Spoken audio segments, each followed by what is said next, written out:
8 anos no ar e 200 edições do Máquinas na Pan.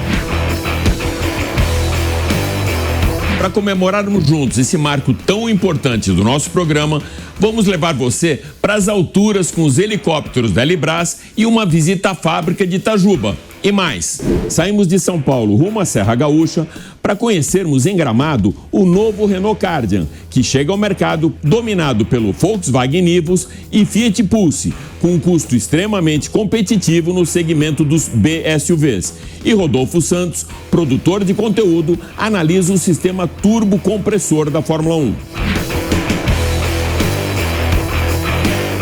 Você já comprou algum carro que logo depois deixou de ser fabricado? Você já caiu nessa roubada? Para que você não compre gato por lebre, Tarcísio Dias, da Mecânica Online, preparou uma lista de 7 modelos que estão deixando as linhas de produção. Fique esperto! No Ligados na Tomada, o diretor de comunicação da Renault, Kaique Ferreira, comenta o futuro da eletrificação e o universo dos elétricos no Brasil, com modelos de emissão zero da marca francesa disponíveis no mercado. Eu sou Alex Rufo e tudo isso e muito mais você vai acompanhar comigo nesses próximos 30 minutos aqui no Máquinas na Pan. Lembrando que agora você pode assistir o nosso programa também pela TV Jovem Pan News e pelas plataformas digitais da Jovem Pan. Então se ajeita bem aí no cockpit e aperte o cinto, porque o Máquinas na Pan dessa semana está só começando.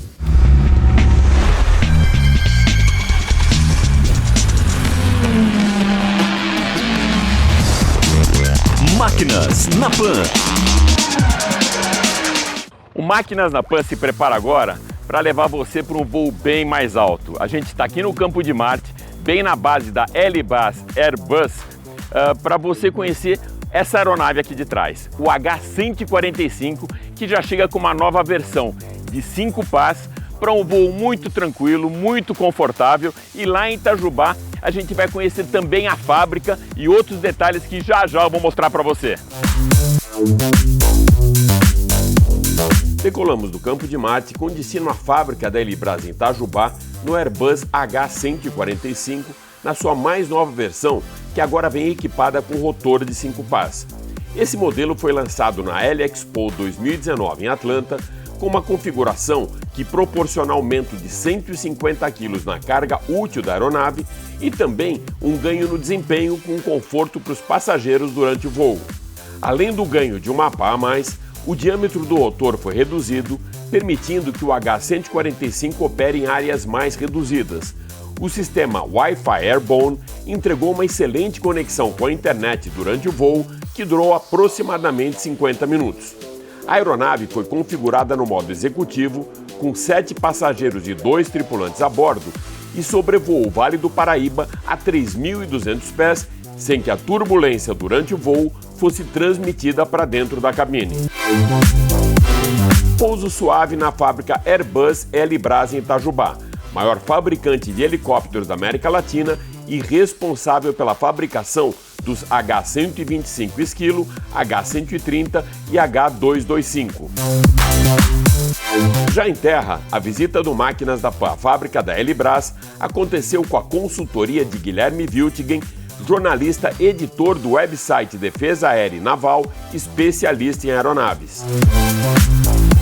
Bom, vamos então agora para a linha de montagem dessas incríveis obras de engenharia aeronáutica. Durante a visita, foi possível conhecer os diversos departamentos da planta de Itajubá, como a oficina de pás, de conjuntos dinâmicos e de engenharia, onde foram desenvolvidos as versões operacionais do H225M da FAB, com capacidade de realizar reabastecimento em voo, e o naval, a mais complexa versão do H225M, com capacidade de lançar 2 mísseis antinavio MBDA AM-39 Exocet. Todo o trabalho de engenharia dessas duas versões foi desenvolvida no Brasil por engenheiros brasileiros, o que demonstra a capacidade e a importância da empresa dentro do grupo Airbus. Outro projeto que teve a intervenção da engenharia foi a customização dos 3 H135 adquiridos pela Marinha e uma compra de oportunidade de uma empresa de EMS da Espanha. Todas as alterações para o emprego embarcado e para a Operação Antártica foram realizadas em Itajubá. A linha de montagem final está recebendo agora um fôlego novo com o THX. Hoje são 6 helicópteros sendo construídos. O primeiro H-125, que já realizou seu voo inaugural em fevereiro, e em breve o segundo helicóptero, que também fará o voo inaugural.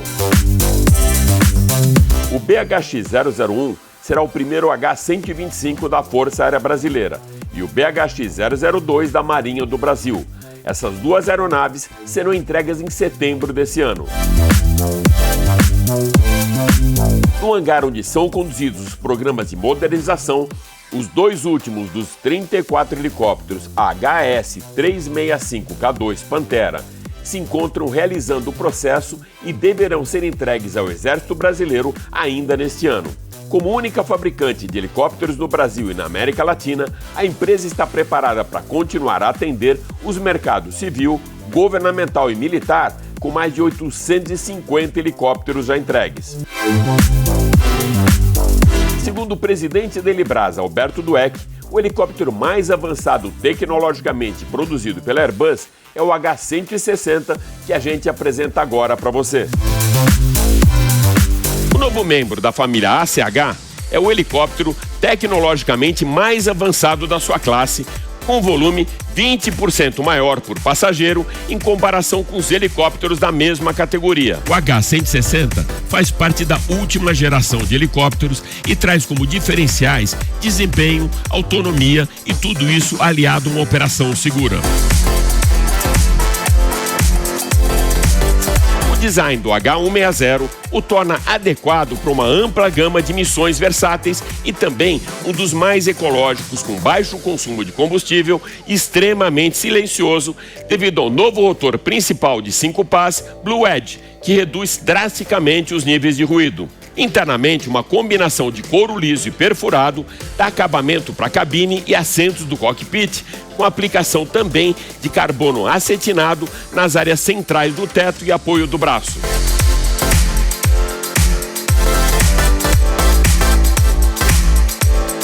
Essa máquina voadora tem alcance de 850 km e pode voar a velocidade máxima de 325 km por hora.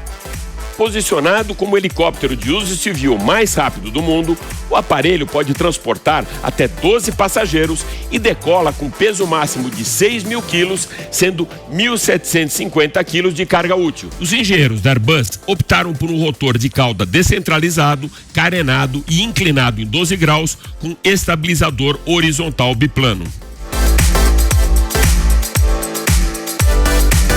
Seu painel digital é equipado com sistema Helionics e piloto automático de 4 eixos, que foi exclusivamente projetado para helicópteros para reduzir a carga de trabalho do piloto, proporcionando melhor gerenciamento e flexibilidade durante o voo. As lâminas Blue Edge, extremamente perfiladas, possuem extremidades em forma de bumerangue. A autonomia é de 834 km, com uma reserva de 20 minutos. O novo modelo industrial da Airbus Helicopters, baseado em processo de montagem de componentes e prontos para uso, reduz o time to market do H-160 para 24 semanas, proporcionando mais flexibilidade aos clientes. Isso permitirá que os interessados confirmem a sua configuração de missão em um estágio posterior com base nas necessidades do mercado. Vamos colocar o pé no chão? Então a gente vai agora aterrissar na região de Gramado, no Rio Grande do Sul, para que você acompanhe junto comigo o lançamento do mais novo SUV da Renault, o tão aguardado Kardian.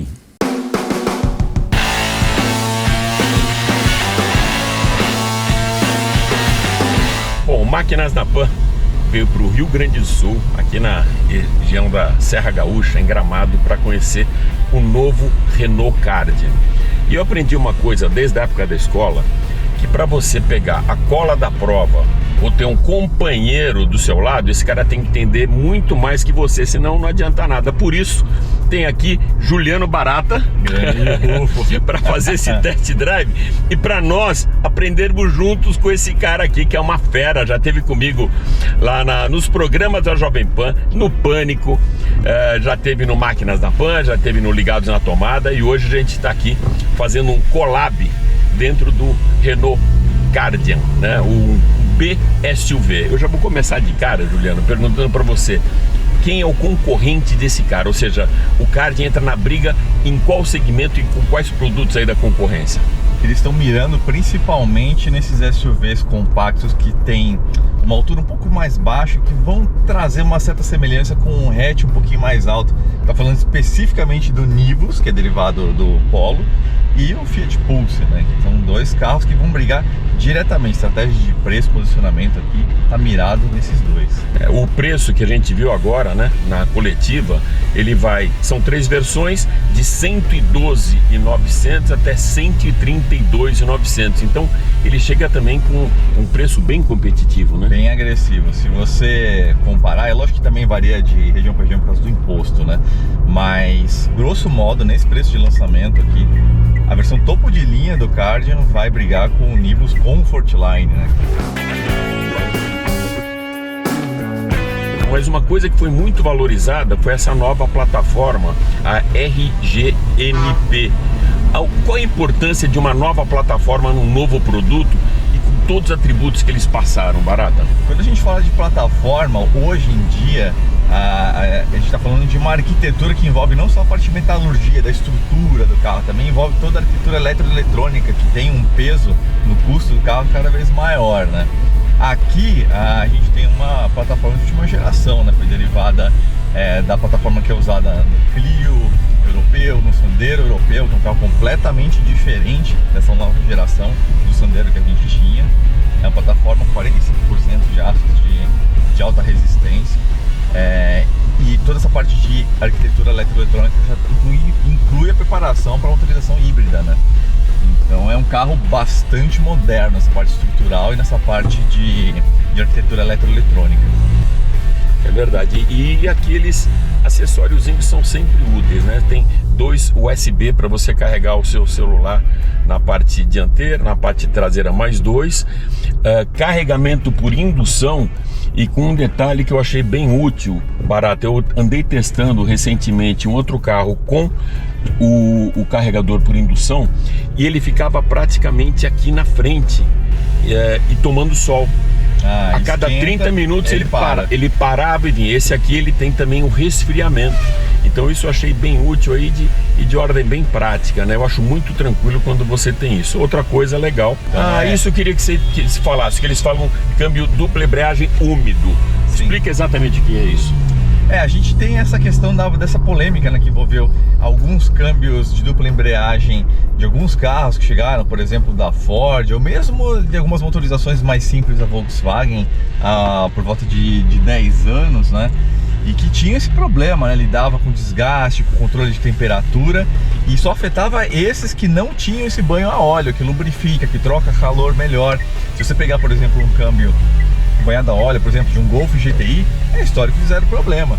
Só esses que realmente funcionavam a seco na parte de acionamento das embreagens que eram problemáticos. E aqui a gente tem um sistema que é melhor.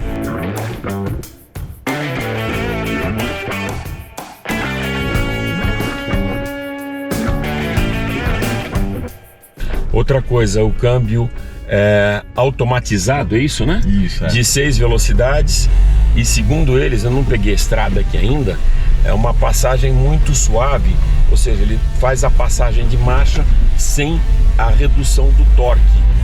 Ou seja, você praticamente não sente essa diferença, essa passagem dá muito mais conforto ao dirigir.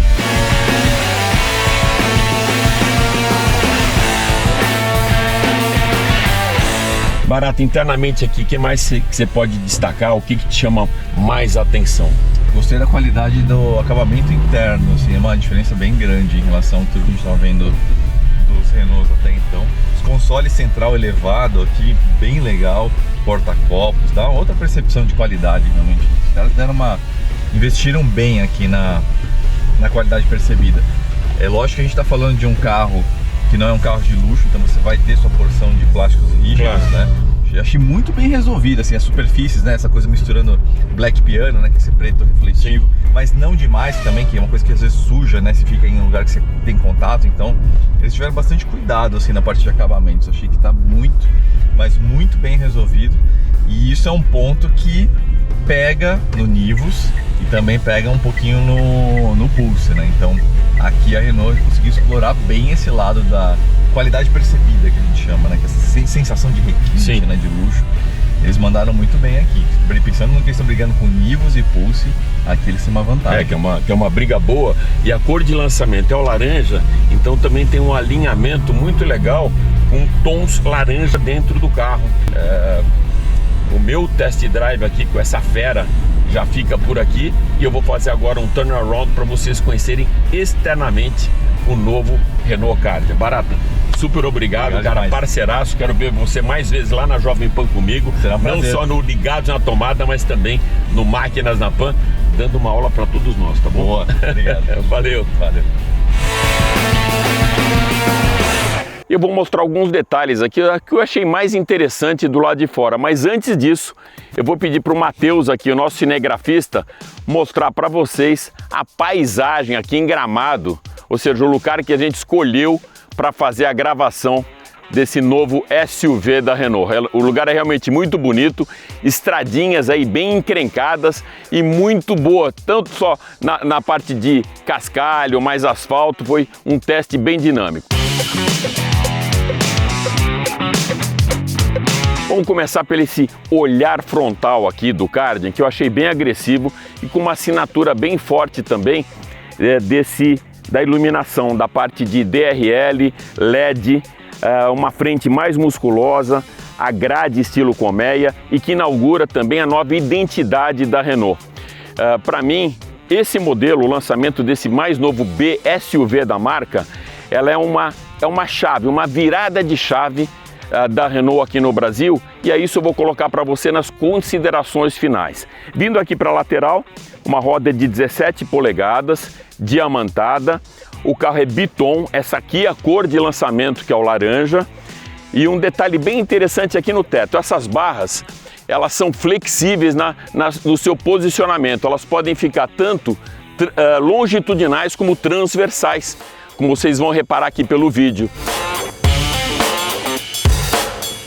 Outra coisa que vale destacar, o novo powertrain, ou seja, o câmbio e o motor, conversam muito bem. Tinham falado pra gente isso durante a coletiva, que a gente não ia perceber a troca de marchas, que ia ser muito suave, porque esse torque, ele não abaixa, ou seja, você tem uma entrega de torque já 1.500, ou seja, do turbo a 1.500 RPM, e ele se mantém nessa troca de velocidades. São 6 marchas, mas é muito linear. Praticamente você não percebe a troca de marcha, o que fica muito suave e também dá muito conforto. Como eu falei no início, para mim, esse carro ele traz uma virada de página na Renault, um posicionamento muito bom, com preço muito convidativo, de 112 mil até 132 mil, e num segmento onde tem crescido cada vez mais. A gente vê um crescimento muito grande das picapes e um crescimento enorme dos SUVs. Eu acho que chega num bom momento.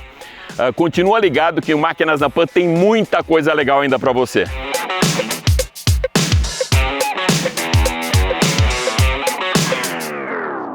Muito cuidado para não comprar gato por lebre.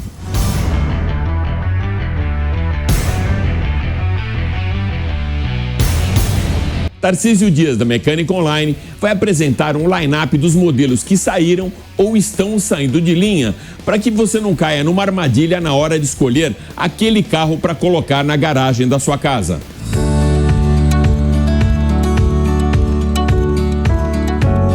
Fala Alex, tudo bem? Quem tem informação tem poder. Essa frase tem ainda mais valor na hora de você escolher seu próximo veículo. Normalmente um carro 0 km desvaloriza cerca de 10 a 15% no primeiro ano de uso. Já o carro que sai de linha desvaloriza cerca de 20%. Diferente do ano passado, quando tivemos perdas significativas, 2023 promete a despedida de 7 modelos. sendo a Chevrolet a marca mais afetada. São 4 modelos da General Motors que deixarão de existir no mercado brasileiro. A dupla elétrica do Bolt deixará de ser fabricada nos Estados Unidos. A GM continua investindo nos elétricos e vai abrir mais espaço para uma nova plataforma que entrega mais eficiência. Também saem de linha o Cruze e o Cruze Sport 6, fabricados na Argentina desde 2016. A saída dos modelos encerra a participação da fabricante americana no segmento dos médios. A Jaguar já apresentou o F-Type 75 anos, série de despedida do esportivo. Para o Brasil, serão apenas 14 unidades, que custam R$ 612.978 cada. E para complicar um pouco mais, 2 ficarão com a própria fabricante. Assim, quando os 12 exemplares forem vendidos, o que deve acontecer em alguns meses, o F-Type estará oficialmente fora de linha. Outro representante do segmento de sedãs médios que vai nos abandonar será o Kia Cerato. Apesar da Kia ainda acreditar que possa vir a trazer o modelo novamente, não observamos nenhuma movimentação. Entre janeiro e junho desse ano, apenas 14 unidades foram vendidas. E para quem pensa que uma guerra não tem influência em sua vida, esqueça.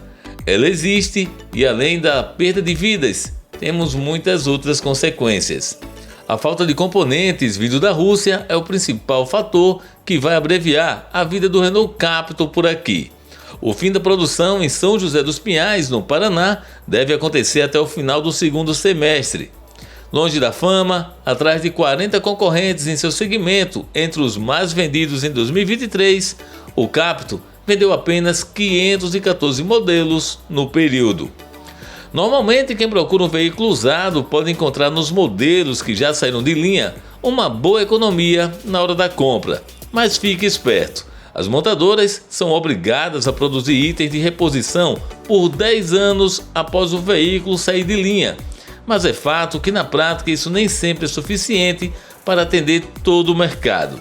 Portanto, se você investir em um carro desses, o ideal é que ele compartilhe seu jogo de peças com outro modelo que ainda esteja em circulação.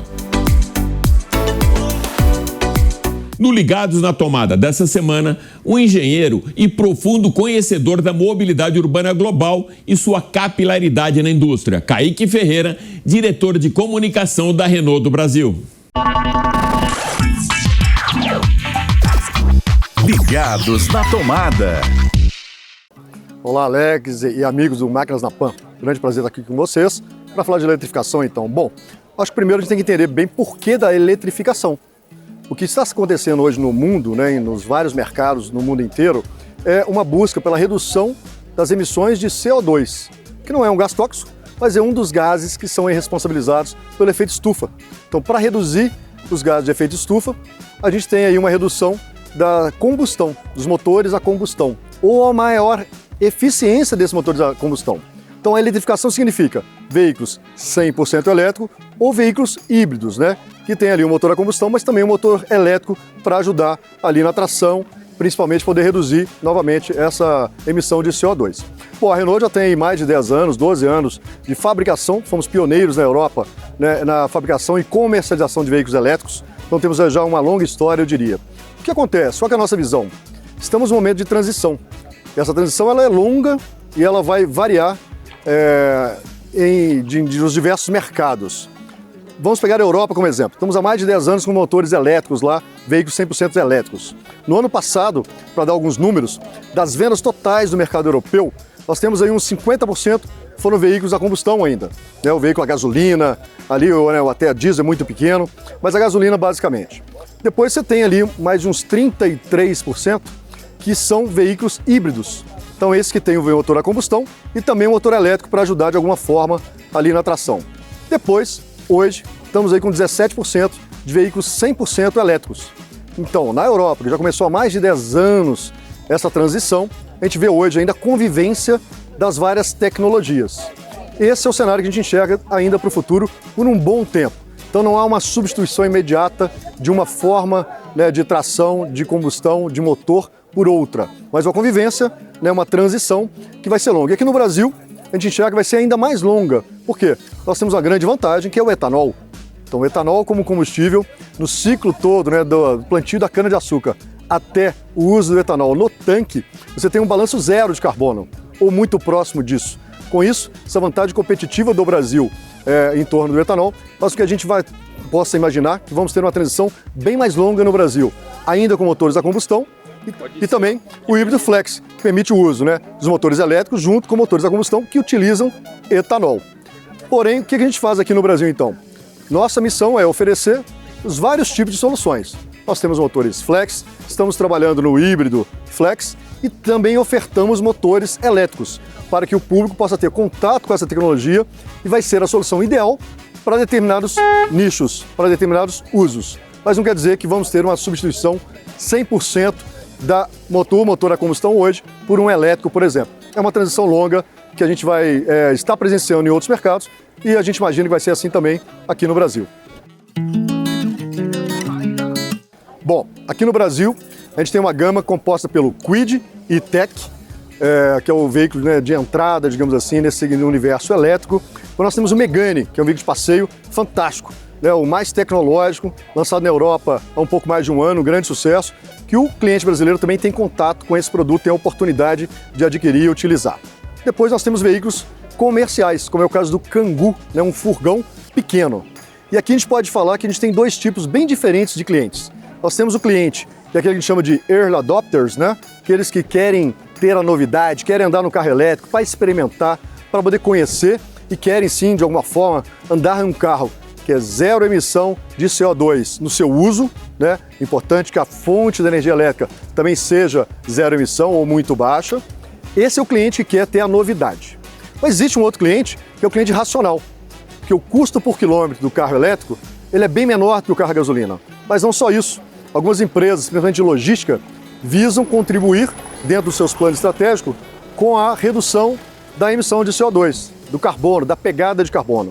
E o veículo elétrico é um grande parceiro nessa redução do impacto de carbono. Com o veículo elétrico no uso nas cidades, você tem zero emissão no uso. E isso faz parte da estratégia de várias empresas.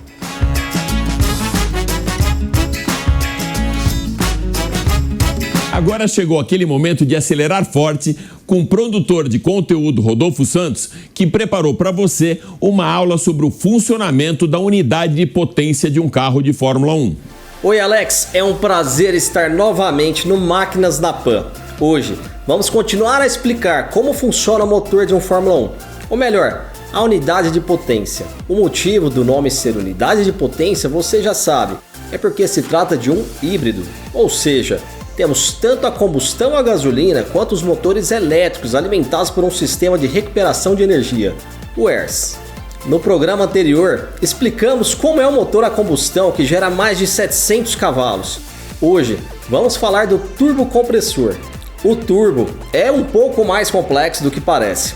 Isso porque ele interage tanto com o motor a combustão quanto com o MGU-H. Ao contrário de um turbo convencional, que a turbina é paralela ao compressor, no carro de Fórmula 1 eles estão em lados opostos. Na parte traseira, o turbo coleta os gases do escapamento do motor de combustão para alimentar a turbina. Isso faz com que a energia desperdiçada dos gases do escapamento seja transformada em energia útil, girando um eixo que percorre por todo o turbocompressor. Na parte da frente está o compressor. Ele capta o ar ambiente, comprime e empurra para dentro da câmara de combustão do motor. É como um turbo convencional que aumenta a quantidade de oxigênio para aumentar a combustão. No centro do turbocompressor está o MGU-H. A complexidade do turbocompressor está na interação entre as três partes. Outro grande desafio do turbocompressor são as temperaturas envolvidas, especialmente na extremidade da turbina. Os gases saem do escapamento do motor a mais de 1000 graus Celsius, sendo canalizados para girar a turbina. Tudo tem que ser capaz de suportar esse calor. O turbocompressor gira a mais de 100.000 RPMs, o que é bastante rápido para um motor elétrico. Os pilotos têm permissão para usar 4 turbocompressores nessa temporada. O MGU-H, que trabalha em conjunto com o turbocompressor, é o mais complexo dos itens que formam a unidade de potência. E esse, explicaremos sobre ele no próximo programa.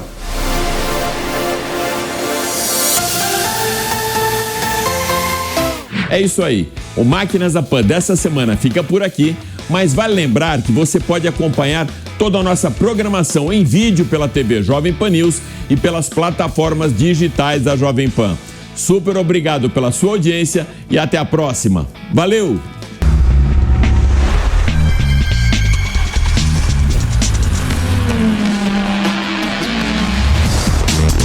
Máquinas na Pan. Realização Jovem Pan News.